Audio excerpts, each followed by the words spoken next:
Olá, pessoal. Mais uma vez estamos juntos, né? Sou Raquel Pelacani, professora de História, e a gente hoje vai dar prosseguimento às nossas aulas, certo?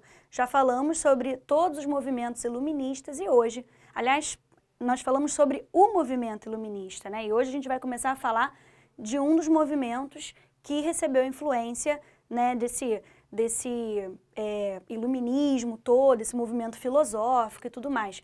É muito importante que vocês entendam o seguinte, nem todos os movimentos influenciados pelo iluminismo são iguais, tudo bem?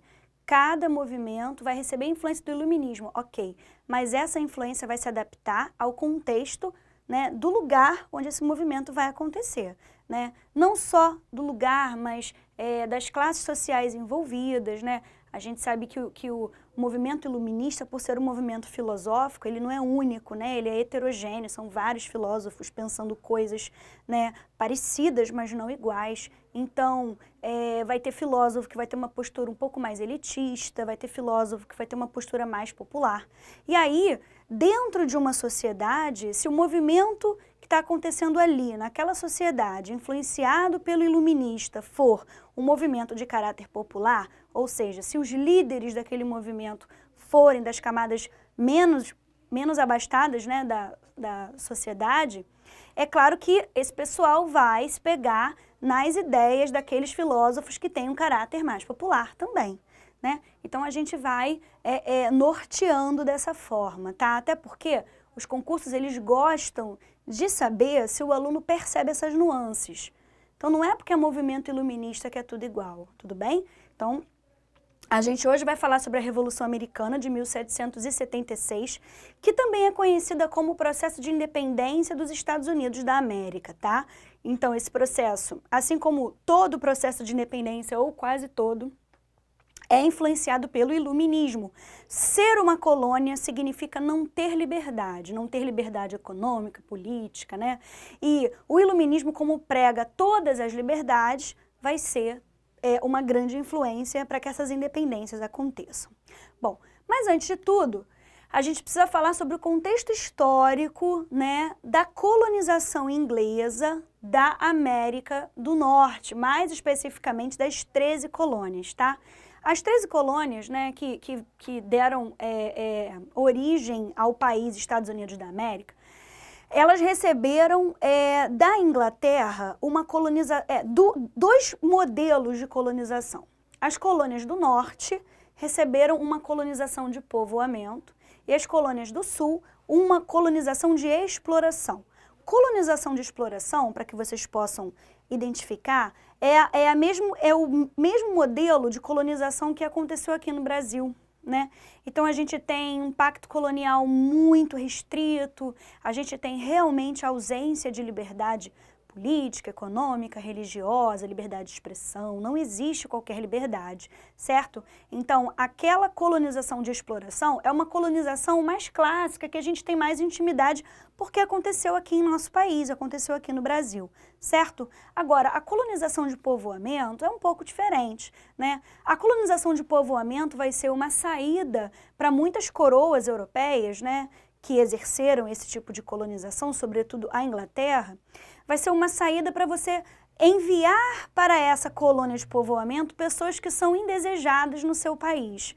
Então eu tenho muitas condenações ao degredo, né? Pessoas que eram condenadas na Inglaterra por crimes cometidos, e essas pessoas eram condenadas ao degredo, ou seja, elas eram degredadas, enviadas para essa região, né? Eu também tenho fugitivos, perseguidos religiosos, né? Perseguidos políticos, essa galera fugia para o norte das 13 colônias, porque era um local onde eles poderiam fazer a sua vida do jeito que quisessem. Então, por exemplo, se você é um calvinista, quer dizer, calvinista não, porque na Inglaterra não se encaixaria muito bem, mas se você, por exemplo, é um católico, né, então você pode ser um perseguido religioso lá na Inglaterra, porque o rei é anglicano, o parlamento é calvinista, né?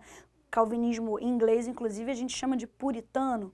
E aí, esse católico, ele foge, né, para o norte das 13 colônias para ter uma vida do jeito que ele gostaria de viver. E lá no norte, ele não vai ser perseguido. Lá, ele vai contar com essa liberdade, realmente. A Inglaterra, ela não prestava atenção, ela não queria saber, ela não se relacionava com o norte das 13 colônias. E a essa postura inglesa, a gente chama de negligência salutar. Inclusive, é o primeiro item aqui da nossa lista, ó. O contexto histórico do norte é esse, negligência salutar. Negligenciar é quando você não se importa, é quando você despreza, é quando você deixa de lado. Salutar é algo que faz bem, né? Por que eu estou dizendo isso? Porque essa negligência que o norte das 13 colônias recebeu da Inglaterra fez muito bem para o norte. Por quê? Porque quando a metrópole está perto da colônia, está explorando a colônia, está esvaziando a colônia de suas riquezas, né? Explorando a mão de obra, os nativos e tomando terra, não sei o quê. O que acontece com essa colônia? Ela seca, ela perde riqueza, ela não se desenvolve. Porque a colônia, porque a metrópole está sugando tudo de bom, todas as riquezas, todas as possibilidades que a colônia pode ter. Agora, numa colônia onde a metrópole não se faz presente, as riquezas não são sugadas. Tudo dá certo porque as pessoas que estão ali usufruem, né, da terra, das riquezas, da mão de obra, né? Então, o norte, que recebeu a negligência salutar, se desenvolveu muito mais do que o sul. Tudo bem? Bom, como eu disse a vocês, houve um desenvolvimento econômico dessa região do norte e a liberdade que o norte contou fez crescer, fez surgir um tipo de comércio que a gente chama de comércio triangular, que eu vou mostrar nesse mapa aqui para vocês. Olha só, aqui eu tenho a Nova Inglaterra, né? As colônias do centro e as colônias mais ao sul. A Nova Inglaterra seria as colônias do norte. Né? Então, assim, a Nova Inglaterra vendia rum, quer dizer, vendia não, levava rum para a África e trocava por escravos, né? Às vezes trocava por ouro também. Esses escravos e o pouco ouro que eles conseguiam, eles levavam para as Antilhas. Por quê? Porque aqui eu tenho colonização de exploração espanhola, holandesa e francesa com mão de obra escrava. Então, esses escravos, eles eram vendidos aqui para as Antilhas, né? E aqui eles compravam alimentos, compravam roupas, produtos manufaturados e levavam para onde? Levavam para as colônias do norte, né? Vendiam, né? Aqui nas Antilhas, como eu também tenho muita produção açucareira, produção de bebidas, era aqui que eles adquiriam o rum que eles iam trocar por escravos lá na África. Então, esse comércio fazia meio que um triângulo, né? Porque eu tenho 3 pontos, né? 3 vértices aqui, 3 momentos de troca comercial. Então, a gente chama isso de comércio triangular por conta disso. Então, assim, apenas colonos que contavam com liberdade podiam fazer isso. Ou seja, a galera do sul não fazia. A galera do norte podia fazer, certo? Uma coisa interessante para a gente falar também é que como no norte não havia essa colonização de exploração, não havia mão de obra escrava, tá? A mão de obra era livre, às vezes familiar, né? Enfim, você também tem trabalhadores um pouco mais qualificados, né? Porque é uma realidade diferente, certo? E por eu não ter escravidão, nem indígena, nem africana, eu tenho um mercado consumidor em potencial mais interessante. Por quê? Porque escravo não tem salário. Onde eu tenho muito escravo, o mercado consumidor fica comprometido, porque é um grupo de pessoas que não compra, que não consome, ok? Então, dito isso, vamos seguir aqui com os slides para a gente poder falar do momento que a Inglaterra vai resolver mudar de postura, né? A Inglaterra, ela vai passar por algumas situações, que eu vou mostrar para vocês quais são, e essas situações fazem com que a Inglaterra resolva mudar de ideia com relação ao norte. A Inglaterra vai entender que era o momento de começar a explorar o norte, que nunca havia sido explorado. Só que, gente, olha só, a liberdade é um negócio, assim, muito precioso. É difícil você querer abrir mão de ser livre, né? Se você nunca foi livre, Você até pode desejar ser livre, mas você nunca experimentou o gostinho da liberdade. Então a liberdade é algo que você deseja, mas que você vive sem ela, porque você nunca experimentou, você não sabe como é na verdade, né? Você está acostumado a viver sem ser livre.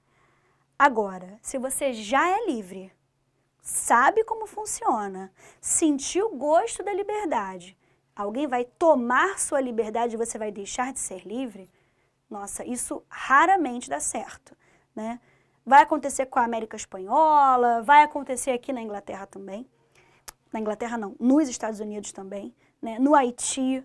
Então, assim, são sociedades que perderam assim, a liberdade que tinham e não vão aceitar essa situação e vão acabar lutando por uma liberdade definitiva, que é a própria independência. Então, quando a Inglaterra resolve mudar de postura e decreta o fim da negligência salutar, ela vai acabar provocando o início do processo de independência da América do Norte, ou, mais precisamente, das 13 colônias, tá? E por que a Inglaterra resolveu mudar de postura? Bom, primeiro porque a Inglaterra passou pela sua Revolução Industrial, né? E ela estava cheia de mercadoria para vender. Então ela olhava para o norte, ela via a quantidade grande de colonos, onde não tinha escravidão, ou seja, 100% era de consumidores, e ela via assim, gente, imagina se essa galera pudesse ser obrigada a comprar os meus produtos. Então, o que a Inglaterra queria? Ela queria implementar o Pacto Colonial para obrigar os colonos a comprarem os produtos da sua metrópole. Ou seja, retirar a liberdade dos colonos. Se os colonos tinham liberdade econômica, eles podiam comprar de quem eles quisessem. A partir daquele momento, se a liberdade econômica acabasse, o Pacto Colonial se instalaria, ok?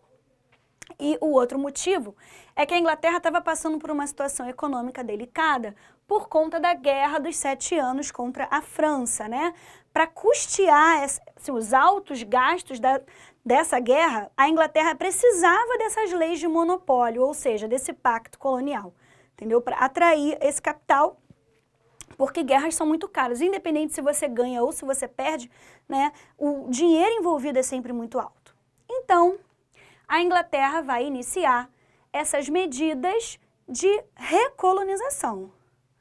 Né? Recolonização por quê? A colonização começou, depois rolou a negligência salutar e agora ela vai ter uma postura de recolonização, de retomada sobre essas colônias do norte, lembrando, do norte, porque o sul já tem o pacto colonial. Né? E ela vai criar as 3 leis de monopólio, vai começar por aqui. Ela não vai fechar os portos e decretar o pacto colonial assim de repente, né? Ela vai criando ano após ano, tá vendo? 1764, 65, 67, ela vai criando as leis de monopólio, né? Primeiro ela vem com a lei do açúcar, depois a lei do chá, por último a lei do selo e por último a lei do chá, né? Os colonos, eles vão se irritando, eles vão ficando raivosos, eles vão ficando desgostosos dessa situação e em 1767 eles vão resolver fazer um protesto muito importante e muito famoso, que já apareceu em muitas provas, né, contra a lei do chá. Então, assim, por que foram só essas 3 leis de monopólio? Porque foi na terceira que os colonos resolveram virar a mesa, né? E aí a gente tem esse protesto que ganhou o nome de Boston Tea Party, ou seja, a festa do chá de Boston. O porto de Boston era o principal porto dessas colônias do norte, certo? Então, era por lá que chegavam esses carregamentos da Inglaterra que se referiam às leis de monopólio. Então, o primeiro navio com todo o carregamento de chá inglês, que era o único chá permitido para ser comercializado com essas colônias do norte, quando esse navio chegou, os colonos se vestiram de índios, né, invadiram o navio e atiraram todo o carregamento ao mar. A gente sabe que o chá, se entrar em contato com a água, que é uma erva, né, como eu posso dizer, ressecada, né, sei lá, desidratada, entra em contato com a água, vira chá, né? Então, estragaram todo o carregamento, né? E assim, o carregamento de um navio inteiro, sabe? Isso deixou, assim, a Inglaterra irada, né? Então, vai dar, assim, um problema super grave, daqui a pouco a gente vai ver o desenrolar dessa história. Mas antes, eu queria estabelecer com vocês uma lógica. Por que que esses colonos estavam vestidos de índios? Não são índios, tá? São colonos, são descendentes de ingleses, são homens brancos em sua maioria, mas eles estão vestidos de índios. O que eles estão querendo fazer com relação a isso? Qual é a intenção, né? Quando a gente está em sala de aula, eu sempre faço essa pergunta e os alunos geralmente respondem assim: ah, Raquel, eles se vestiram de índios porque eles não queriam ser descobertos. Gente, pelo amor de Deus, tu bota duas linhas vermelhas assim na cara, caraca, quem é você? Não te reconheço. Aí você tira a linha, oh, tudo bem, Adriana, agora eu sei quem é você. Gente, não faz sentido. Parece super-homem, né? Bota o óculos, tira o óculos, ó, ninguém sabe quem ele é. Pelo amor de Deus, não faz sentido, né? Na verdade, os caras se vestiram de índios, sabe por quê? Porque eles queriam mostrar que eles eram mais relacionados com os nativos daquela terra do que com os ingleses. Entendeu? Então eles estão querendo mostrar de onde eles são. Somos colonos, somos americanos. Então eles se vestiram de índios para passarem essa mensagem, querendo fazer uma distinção entre eles e os ingleses, né? Então é muito importante você entender isso, porque ali você já tem o início de um pensamento de nação, cara, muito louco. Numa colônia de exploração, isso não acontece assim, tão rápido, né? Mas na colônia de povoamento, a coisa se desenvolve mais rapidamente, né? O negócio dá mais certo, né? Por isso que a negligência foi muito salutar, não só na situação econômica, mas também no campo das ideias, certo? Então o Boston Tea Party é super importante. A metrópole, então, ela não vai aceitar esse protesto e vai ficar, né, assim, de braços cruzados, olhando os colonos tomando as rédeas da situação. Ela vai contra-reagir. Então, raciocinem comigo, né, para vocês não confundirem. A negligência salutar, a Inglaterra, para acabar com a negligência, criou as leis de monopólio, então essa foi uma ação, certo? O Boston Tea Party, o protesto dos colonos, foi uma reação e agora a Inglaterra vai contra-reagir, tá? Então é a contra-reação da metrópole. E o que ela vai fazer? Ela vai criar as leis intoleráveis, que são leis onde a Inglaterra vai fazer o monopólio descer goela abaixo dos colonos, certo? Ali ela vai mostrar que é ela que manda. Então, está havendo, assim, uma briga aí para ver quem é que manda mais na colônia, né? Bom, primeira coisa que vai ser feita vai ser o fechamento do Porto de Boston. Porto de Boston é o principal porto que abastece as colônias do norte. Então, todas as mercadorias que não fossem mercadorias inglesas não poderiam entrar, simplesmente. Então o porto está fechado, tá? Como a gente diz, né? Os colonos iam ter que pagar por todo o carregamento de chá que eles destruíram e esse pagamento ia vir a partir de aumento dos impostos, né? O que faz com que a própria sociedade colonial fique com raiva uns dos outros, assim, do tipo, eu não me envolvi nesse protesto e agora eu tenho que pagar o imposto mais caro porque não sei quem resolveu invadir o navio, ou seja, né, provoca uma certa instabilidade, né, no seio ali da colônia. Massachusetts foi transformada em colônia régia. Massachusetts era uma importante cidade das colônias do norte, né? Foi transformada em colônia régia, um representante do rei da Inglaterra foi enviado para lá.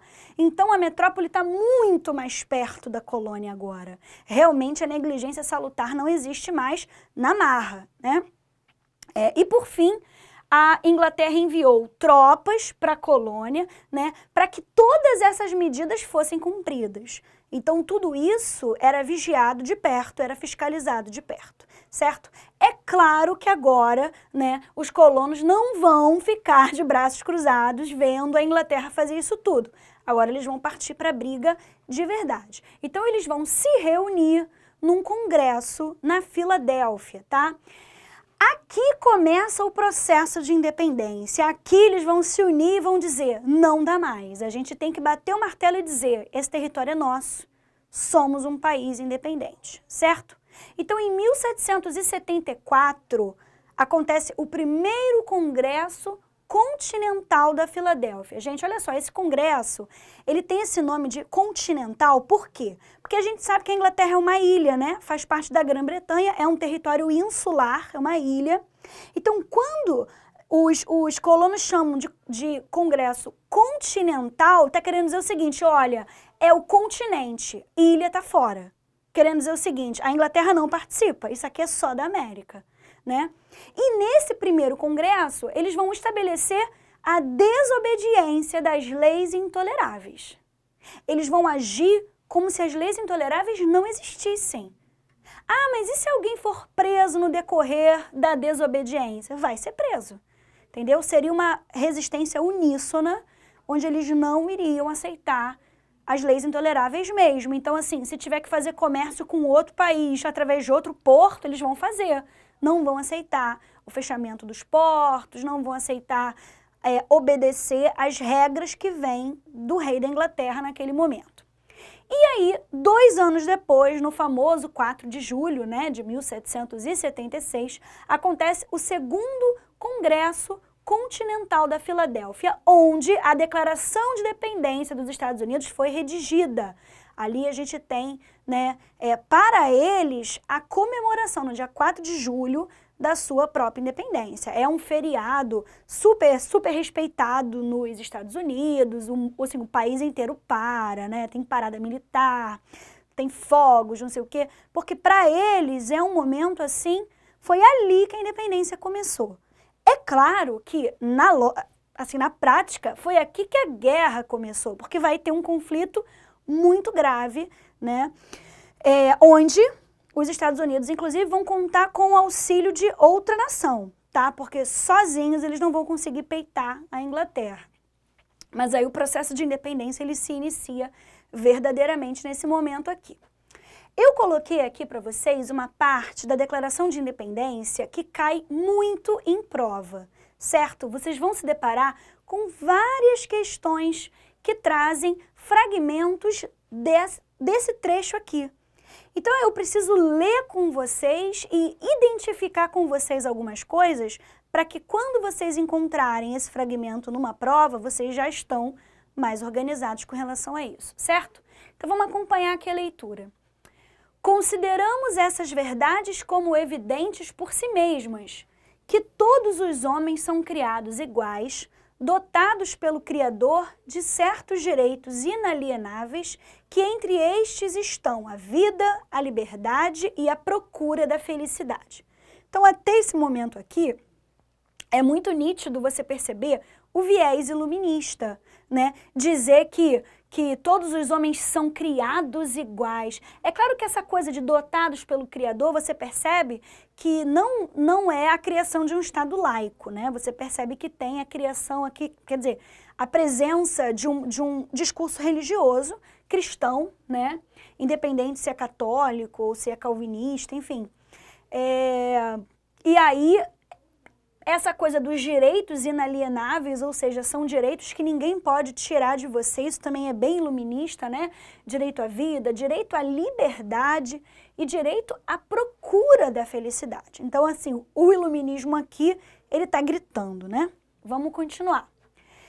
Que a fim de assegurar esses direitos, governos são instituídos entre os homens, derivando seus justos poderes do consentimento dos governados. Ou seja, quem governa é colocado lá pelos governados.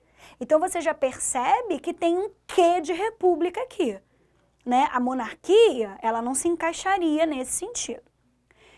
Ou mesmo que a monarquia se encaixasse, seria algo assim, ó, quer ver? Uma coisa muito contrato social do Rousseau. Eu não tô curtindo esse rei, ele não representa os meus direitos, então eu vou me revoltar contra ele e vou tirar ele do trono, né? Então, mesmo que num quadro monárquico, você teria uma monarquia democrática, certo? Que sempre que qualquer forma de governo se torne destrutiva de tais fins, cabe ao povo o direito de alterá-la ou aboli-la e instituir novo governo, baseando-o em tais princípios e organizando-lhe os poderes pela forma que lhe pareça mais conveniente para realizar-lhe a segurança e a felicidade. Então aqui o contrato social do Rousseau também é muito forte, né? Daqui a pouco a gente vai dar uma leve desconstruída nesse discurso aqui. Essa é a linda teoria. Daqui a pouco eu vou mostrar qual é a prática, que não é tão bonita assim, ok? Vamos seguir então. Esse próximo slide aqui, ele vem o passo a passo, né, da própria Guerra de Independência, que a gente vai ter de 1776, que é a data do segundo Congresso Continental da Filadélfia, até 79, a Inglaterra, cara, estava assim, destruindo as tropas dos Estados Unidos, destruindo mesmo, tá? Mas a partir de 1780, a França decide apoiar os colonos, envia tropas e envia dinheiro. Por quê?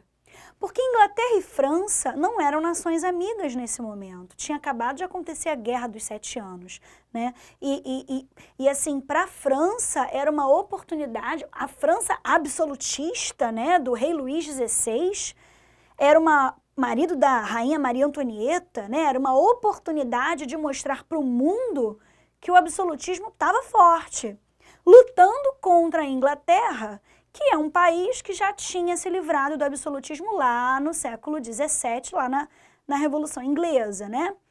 Que a gente já estudou. Então, pessoal, é meio paradoxal mesmo, né? Uma colônia, quer dizer, um país absolutista ajudando uma colônia a se tornar independente. Não faz muito sentido. Mas, pessoal, isso aqui é vida real. A vida real nem sempre faz sentido. Vocês sabem disso. A gente está no Brasil nesse momento, que nada está fazendo sentido, né? Bom, então a presença da França vai auxiliar muito as tropas dos colonos, certo? Em 1781, os americanos conseguem a vitória definitiva sobre a Inglaterra, né? Só que a Inglaterra não vai reconhecer a independência dos Estados Unidos tão rapidamente, não é imediata, não é imediato esse reconhecimento. Só em 1783 é que a Inglaterra vai assinar, lá no Tratado de Paris, o reconhecimento da independência dos Estados Unidos da América. E quando isso acontece, os Estados Unidos recebem da França um grande presente, né? Um monumento que está lá até hoje na ilha de Manhattan, né? Que é a Estátua da Liberdade, olha o nome. A Estátua da Liberdade, ou seja, quando a Inglaterra assina o Tratado de Paris, né, e os Estados Unidos são oficialmente um país independente, ali sim, né, eles recebem esse presente da França, que ajudou, que virou uma nação aí amiga, né.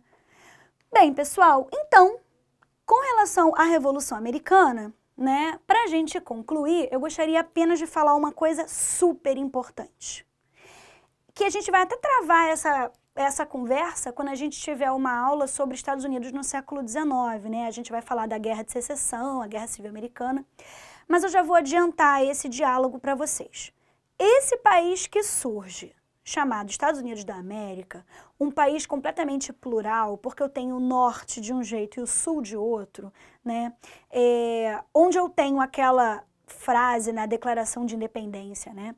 Que é um direito inalienável você ter a liberdade. Pessoal, vou dizer para vocês que os Estados Unidos se tornaram um país independente, instituíram a república e continuaram com a escravidão no sul. Então, essa coisa da liberdade é questionável.